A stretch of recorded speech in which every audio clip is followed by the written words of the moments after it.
Takovej klidnej rozjezd, ty vole. Já.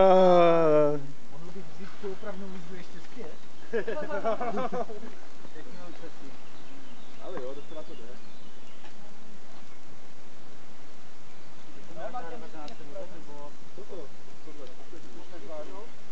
Tak druhé čerto, ale ty? Jo?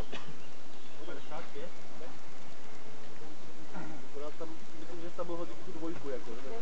Já jsem to furt hával na tvoje nížku. No, na teď to přitrhal uši už, jako. Bylo hodně nepříjemný. Ale tak je vidět, že už se aspoň trochu poučil, že to není jak dřív, že zlítá kameň, ty vole. Ne, já si to bylo dobrý. A já si myslím, že i ta guma, ta horka dělá víc. Taky, ale taky tam na jedničku rvat to na ručku, to je nic moc teda. Že na tu jedničku tam ta ručka, to bylo zbytečný úplně. Jo? No. Jsi tam jenom zpomalil. Pomalý styl nejrychlejší, ne? Tak zjistíme, že takovýhle krásný ležerní styl. Já bych se ani nedivil.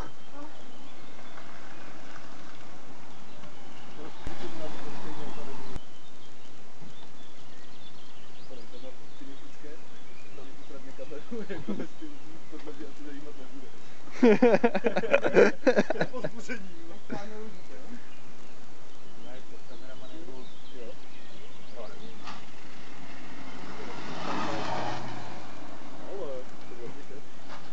Už ani kužel není. Jízda na jistotu, aby měla nějaký čas.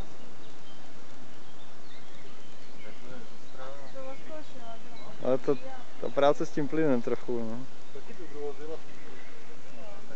Není pořádně zvyklá. Jasně, no.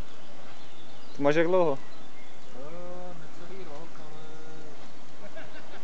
ona je spíš zvyklá na 2litrovou masku. Tam. Tak to jo. Tohle co za motor? Co? To je co za motor tady toto? 1.2. 1.2.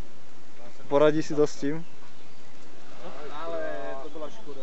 Poradí si s to takovým těžkým autem celkem? Jo, poradí. Na co tam víte kouká, ale můžu koukat. Kužel! Jo.